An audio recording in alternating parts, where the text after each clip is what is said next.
अस्सलाम वालेकुम स्टूडेंट्स, मेरा नाम सर MD खान है और मैं आपका मैथ्स और फिजिक्स का टीचर हूँ। सही ना। तो हम आपको जो है वो 9th और 10th का ये लेक्चर है, मैथ्स पढ़ा रहे हैं। रेडिकल मैंने अपने लास्ट लेक्चर में आपको कराया था, तो रेडिकल से बिलोंग्स करती हैं आपकी एक्सरसाइज 2.5 और 2.6, 2.5 और 2.7 और 2.8, जैसा कि मैंने आपको बताया था कि बोर्ड में आती है।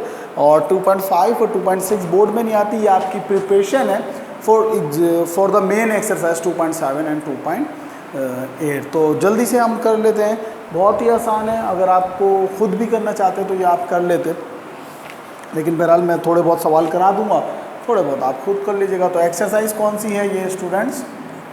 एक्सरसाइज नंबर 2.4 है। सिंप्लीफाई, वही घिसा पिटा एक ही सवाल आता है आपका सिंप्लीफाई का, बोर्ड में भी यही लिखा हुआ है सिंप्लीफाई। सवाल बहुत मुश्किल है आपका, 169 है। कितना है? √169, यानी कि अब इसको सिंप्लीफाई करना है, 69 का रूट मालूम करना है। तो रफ वर्क में गए, आपने क्या लिखा? 169 लिखा। 13 मल्टीप्लाई बाय 13, 13 1 ज़ा 13। तो फिर आपको पता है कि आपने क्या लिखा? सोल्यूशन लिखने के बाद 13 मल्टीप्लाई बाय 13, तो जो भी पेयर बनता है वो रूट से बाहर चला जाता है। तो क्या आंसर आ गया इसका? 13 आ गया। बहुत ही आसान सवाल था स्टूडेंट। सवाल नंबर 2 देख लेते हैं। सवाल नंबर 2 आपका 180 है। तो यहाँ पे रफ वर्क में आपने लिखा, सही ना। तो 180 के फैक्टर बना दिए। फैक्टर बनाना मतलब आपको आता ही है, नहीं आता तो आजकल मेरा क्लास 8 में एक लेक्चर चल रहा है स्क्वायर रूट, सही ना। तो square root by division method, factorisation method मैंने कल 22 तारीख के लेक्चर के अंदर square root by factorisation method कराया, तो वो आप देख लेंगे तो आपको ये मजीद क्लियर होगा। अगर आपको फैक्टर बनाने आते नहीं है, लेकिन 2 9 ज़ा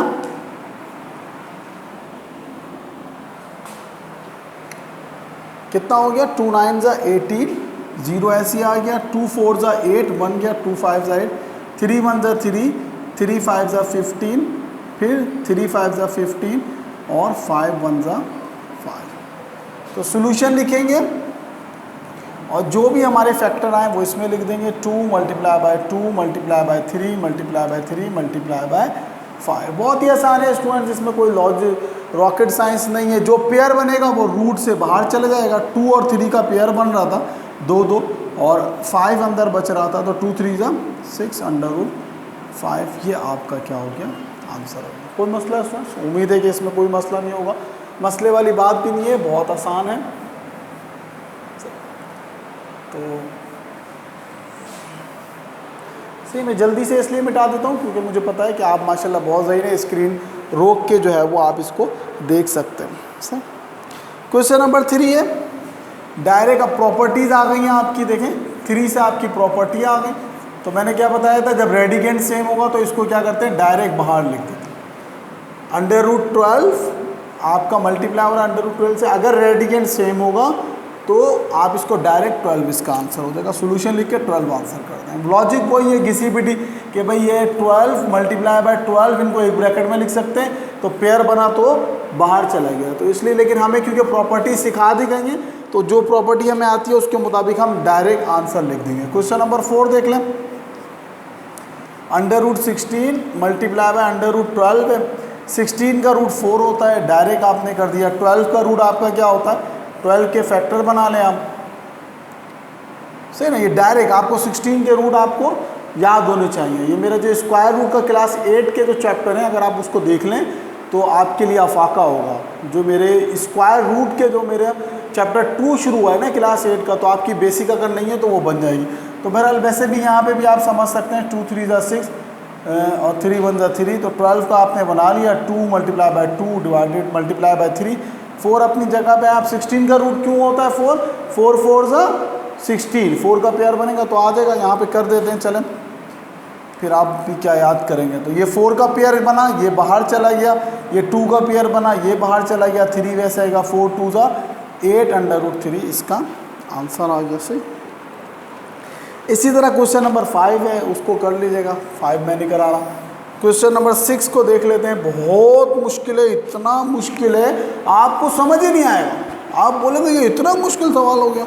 सही। प्रॉपर्टी मैंने आपको बता दी थी 15 डिवाइडेड बाय 5 √5। तो सोल्यूशन आपने लिखा, तो आपको पता है कि अगर रेडिकेंड अलग अलग हो तो इसको मैं क्या कर सकता हूँ, एक ब्रैकेट में लिख सकता हूँ 5 1 ज़ा 5, 5 3 ज़ा 15। अगर इनके रेडिकेंड सेम ना हो तो इसको मैं एक रूट के अंदर लिख सकता हूँ।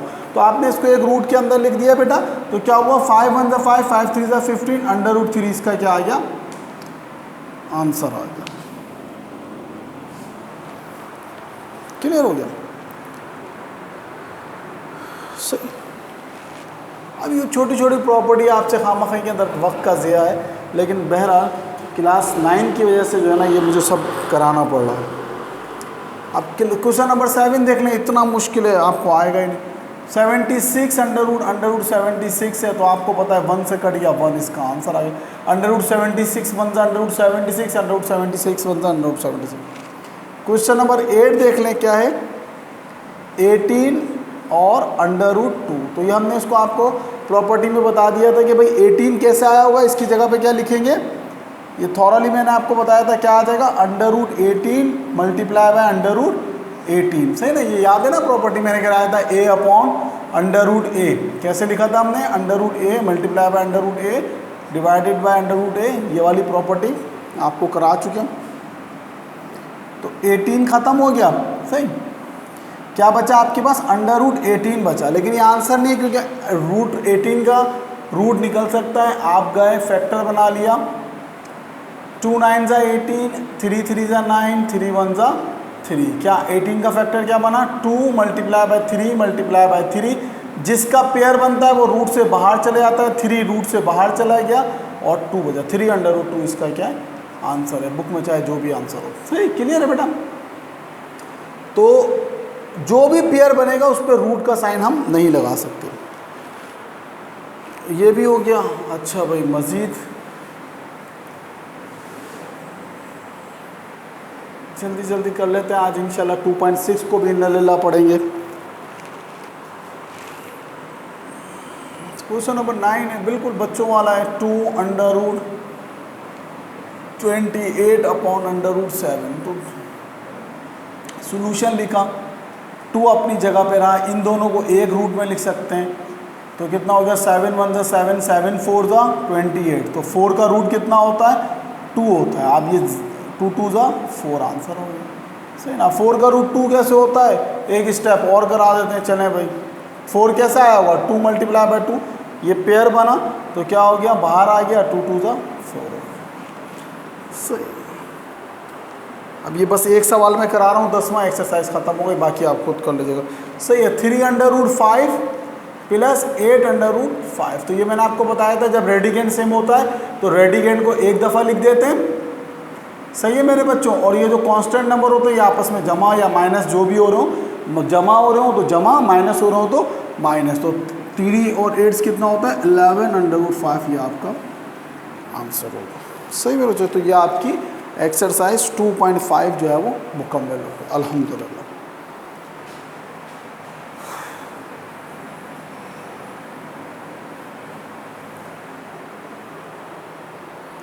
अब आ जाते हैं एक्सरसाइज 2.6 पे। ये भी मतलब इसका पहला सवाल हंसाने वाला है, यकीन करा, हंसी आ रही है मुझे इसका पहला सवाल देख के। कह रहा है एक दे दिया 4 √35, ये दे दिया 4, यानी कि 4 इसकी दुम पर है। ये सवाल नंबर 1 है। अब कहता है write down the radicand and the index. अब इसमें रेडिकेंड क्या है तो आप लिख देंगे भाई इंडेक्स क्या है इसके अंदर, ये मैं आपको थॉरली अपने लेक्चर में बता चुका हूँ 4। और रेडिकेंड क्या है इसमें, रेडिकेंड है आपका 35। जो रूट के अंदर होता है वो रेडिकेंड, और जो दुम के ऊपर होता है वो क्या होता है, आपका इंडेक्स। तो 5 सवाल इसमें यही हैं। हाँ, अब लॉजिकली क्वेश्चन, जो लॉजिकल क्वेश्चन है वो शुरू। 2.6 शुरू हो चुकी है एक्सरसाइज। अब जो मैं समझाऊँ ना तो अपने दिमाग को और कानों को खोल के जो है ना वो आपने समझना है, सही बेटा।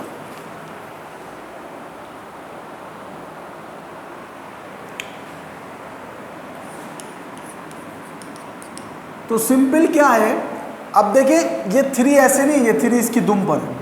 तो आपको मैंने पढ़ाया था, बहुत थॉरली हमने पढ़ाया था। अब इसका मतलब क्या है, 27 की पावर 1/3। जब रूट हटाया तो क्या आ गया 27 की पावर 1/3। अब आपने, अब जो मैं समझा रहा हूँ ना वो समझना। अब आपने क्या करना है, एक ऐसा नंबर ढूंढना है, इसके देखो अपॉन के नीचे क्या है, हम क्या देखते हैं, अपॉन के नीचे 2। अगर 2 होता तो मैं एक ऐसा नंबर ढूंढता जिसकी पावर 2 करता, तो कितना होता 27। अब क्या है 3, तो अब मुझे एक ऐसा नंबर ढूंढना है जिसकी पावर 3 करूं तो क्या आ जाए 27। और 3 ही क्यों करूं, 4 क्यों ना करूं, 5 क्यों ना करूं, 6 क्यों ना करूं, 7 क्यों ना करूं, क्यों ना करूं, क्योंकि इसके अपॉन के नीचे क्या लिखा है 3 लिखा हुआ है। तो जो यहाँ पे लिखा होता है ना, उस अंदर वाले की पावर उतनी करनी होती है। सही, क्लियर हो गया। तो अब सबसे पहले मैंने 2 की पावर 3 करके देखा भाई, अगर मैं 2 की पावर 3 रखता हूँ क्या 27 आता है, 2 2 ज़ा 4 2 ज़ा 8 में। फिर मैंने 3 की पावर 3 लिख के देखा, 3 मल्टीप्लाई बाय 3 मल्टीप्लाई बाय 3, 3 3 ज़ा 9, 3 ज़ा 27, ठीक है ना। अब 27 की जगह मैं 27.1 भी नहीं लिख सकता, 26.9 भी नहीं लिख सकता, पावर भी 3 आ जाए और 27 का मतलब भी 27 ही रहे। अब 27 लिखूं या 3 की पावर 3 लिखूं, एक ही बात है। मैथ्स में कांस्टेंट नंबर को तब्दील नहीं कर सकते आप।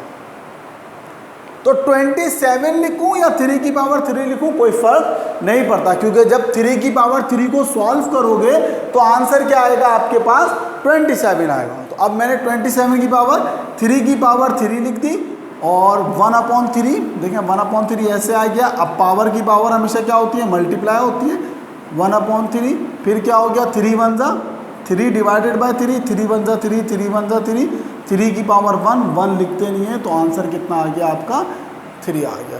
कितना आसान सवाल था, आसान भी है और थोड़ा सा मुश्किल भी है। असल में इसमें 2 कन्फ्यूजन होती है जो मैं आपको बता रहा हूँ। पहली कन्फ्यूजन कि भाई 3 क्यों रखी पावर, 2 रख देते, 5 रख देते, 4 रख देते। तो इसका जवाब क्या है, क्योंकि अपॉन के नीचे 1 अपॉन के नीचे जो भी नंबर आएगा उतनी पावर रखनी है, सही ना। और दूसरी कंफ्यूजन क्या है कि 27 था, 3 की पावर 3 क्यों लिख दी, क्योंकि 27, और इसका जवाब क्या है, क्योंकि 27 और 3 की पावर 3 में कोई फर्क नहीं है। समझ में आ रही है आपकी बात, कि क्योंकि 3 की पावर 3 को जब मैं सॉल्व कर रहा हूँ तो आंसर क्या आ रहा है 27 ही आ रहा है। क्लियर है मेरे बच्चों, उम्मीद है समझ में आ गया होगा। 1-2 सवाल और कराएंगे तो मज़ीद आपका कॉन्सेप्ट क्लियर हो जाएगा। अच्छा भाई 2.6, अब क्वेश्चन नंबर 7 देख लो। 6 to 5, तो जो भी आपका इंडेक्स होता है वो क्या हो जाता है, पावर बन जाता है 1/4, और 6 to 5 आ गया। तो अब आपको पता चल गया कि मुझे पावर कितनी रखनी है, 1/4 रखनी है।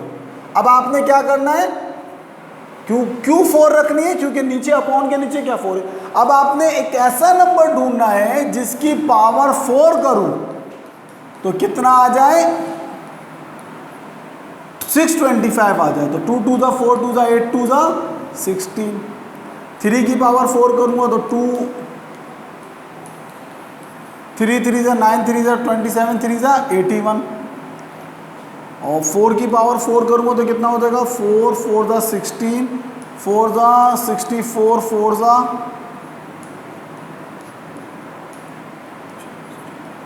256, सही ना। अब 5 की पावर 4 करूँगा तो 5 5 ज़ा 25, 25 5 ज़ा 125, 5 ज़ा 625। तो क्या आ गया, 5 की पावर 4 करने से मेरे पास क्या आ रहा है 625 आ रहा है। यानी कि मैं 625 की जगह 5 की पावर 4 लिख दूंगा। फिर आप डायरेक्ट भी कर सकते हैं, इससे पिछले वाले सवाल में मैंने आपको पूरा हल करके दिखाया। देखिए ये दोनों आपस में क्या हो रहे हैं, ये ऊपर है ये नीचे, ये आपस में कट गए, 5 की पावर 1 आंसर। तो बड़े 2.7 में हम डायरेक्ट ही करेंगे।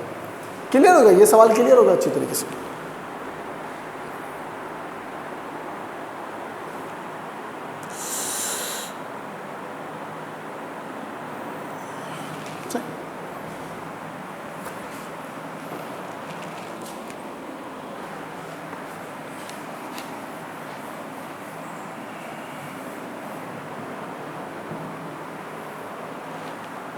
अच्छा भाई अब देख लें क्वेश्चन नंबर 8 देख लें आप।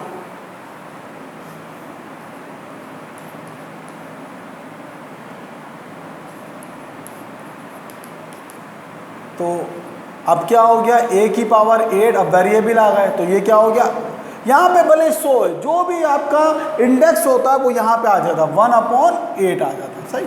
अब ये पावर की पावर क्या होती है, मल्टीप्लाई होती है 8, 1/8, सही ना। b की पावर 8 पहले से मौजूद थी, 1/8, 8 से 8 कैंसिल हो गया, क्या बचा, a भी आपका आंसर 1 लिखते हैं, 1 लिखते नहीं, सही। नवा सवाल देख लो।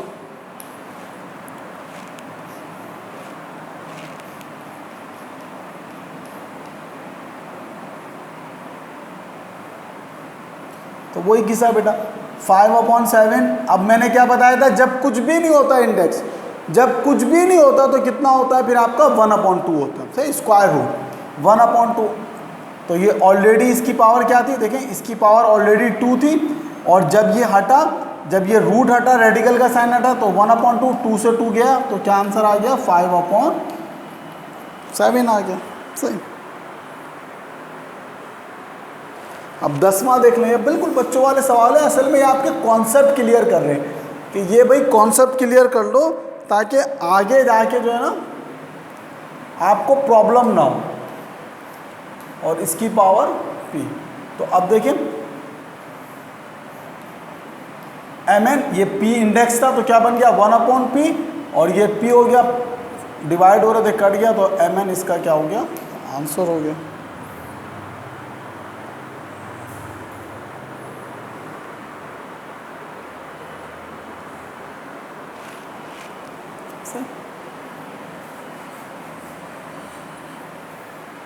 तो स्क्रीन रोक के मैं मिटा रहा हूँ, तो आप स्क्रीन रोक के कर सकते हैं, सही। क्वेश्चन नंबर 10 था, 11 देख लेते हैं।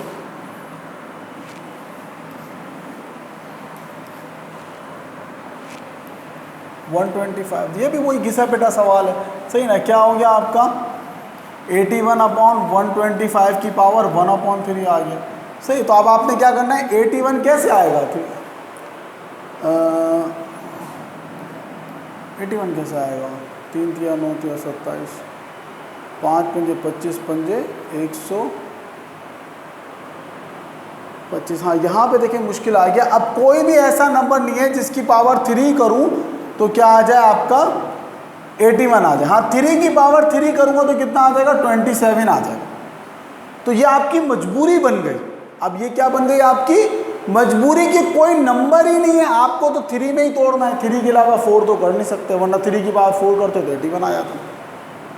तो यहाँ पे आप लिख देंगे 3 की पावर 3, यानी 3 की पावर 3 का मतलब क्या है, 27 मल्टीप्लाई बाय 3, और क्या लिख देंगे, मल्टीप्लाई बाय 3, और 5 की पावर 3 करेंगे तो कितना आ जाएगा, 1/3।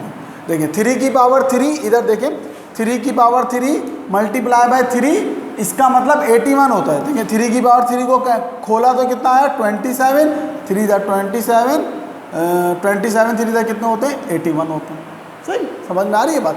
तो अब ये 1/3 अप्लाई कर दें भाई, 3 की पावर 3 इंटू 1/3, 3 की पावर 1/3, 5 की पावर 3 इंटू 1/3, 3 से 3 कैंसिल, 3 से 3 कैंसिल, क्या बचा 3/5। और अब ये 3 की पावर 1/3 आप इसको ऐसे भी छोड़ सकते हैं, लेकिन प्रॉपर वे में क्या करेंगे, आप इसको क्यूब रूट में कन्वर्ट कर देंगे। इस 3 की पावर 1/3 का मतलब क्या होता है, 3 इंडेक्स 3, सही। ये आपका आंसर है। तो उम्मीद है ये सवाल भी समझ में आ गया होगा। देख लेते हैं अब आपको 12वां सवाल है।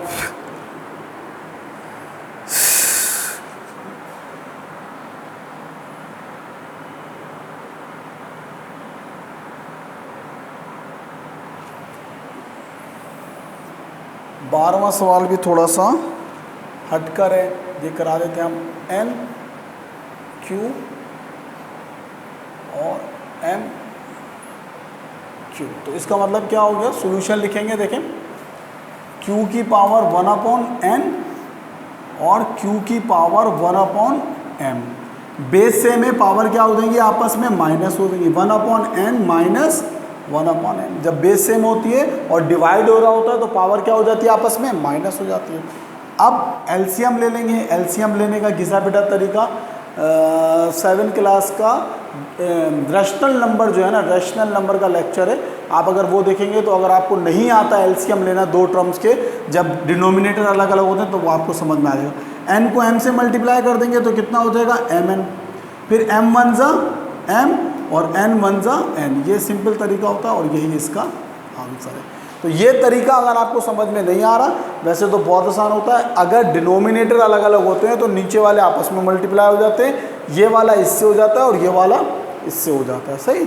और अगर नहीं आ रहा तो रैशनल नंबर के ऑपरेशंस ऑन रैशनल नंबर में मैंने एडिशन और सब्ट्रैक्शन बहुत थॉरली समझाई है, आप वहाँ पे जाके जो है ना 7th क्लास के लेक्चर में, अभी चैप्टर 2 शुरू हुआ है, वहाँ पे समझ लीजिए, सही है। तो ये 12वां सवाल भी हो गया आपका।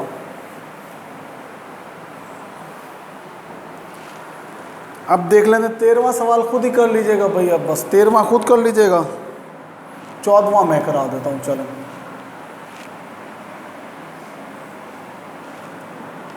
हालांकि ये भी आपको खुद ही करना चाहिए, बस क्या करें, करा देते हैं, चलें, क्या याद करेंगे आप।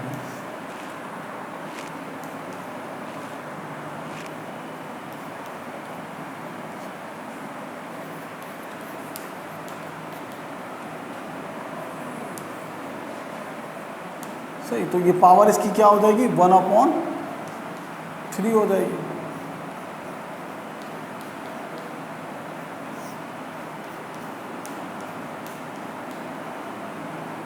अब ऐसा कौन सा नंबर है जिसकी पावर 3 करें तो 64 हो जाए, 4 चौक 16 चौक 64, तो वो क्या है 4 है, 4 की पावर 3 करोगे तो 64 आ जाएगा। और बाकी ये वैसे ही लिख दिया अभी आपने, A3 B9। अब 216 कैसे आएगा, 8 अट्ठे 64 अट्ठे 64 8 जा, मेरे ख्याल में 64 8 जा नहीं, 216 कैसे आएगा, 4 चौक 16 चौक 64 नहीं,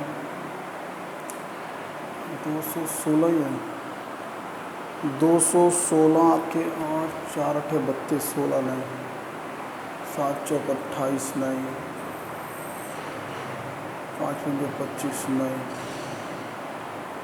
81 का भी नहीं आएगा, कितनी करनी है 3, तो 3 3 9 3 27 4 चौक 16 चौक 64 5 पंजे 25 पंजे 125 6 चिक 36 36 मेरे ख्याल में 6 है, 6 चिक 36 का 3 लगा, 6 3 18 18 और 3 180, 6 की पावर 3 करेंगे तो कितना आ जाएगा आपका 263 आ जाएगा, सही। तो अब कोई इसमें साइंस नहीं है, रॉकेट साइंस नहीं है,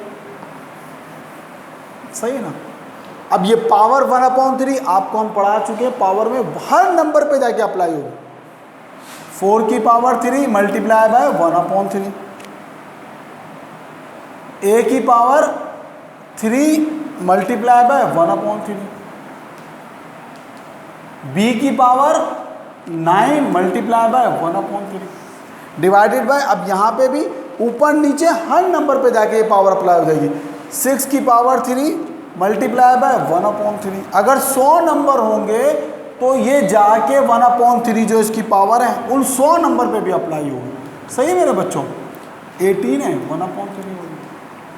अब जो कट रहा है उसको काट दे, 3 से 3 गया, 3 से 3 गया, 3 से 3 गया, 3 1 जा 3, 3 2 जा 9, 3 1 जा 3 3 जा 9, 3 1 जा 3, 3 2 जा 6, 3 1 जा 3, 3 6 जा 18। तो 4 की पावर 1 लिखेंगे नहीं, A की पावर 1 लिखे नहीं, B की पावर 3 लिख देंगे, 6 की पावर 1 लिखेंगे नहीं, और C की पावर देखें 2 बच रही है 2 लिख दिया, और D की पावर 6 बच रही है 6 लिख दिया, सही मेरे बच्चों।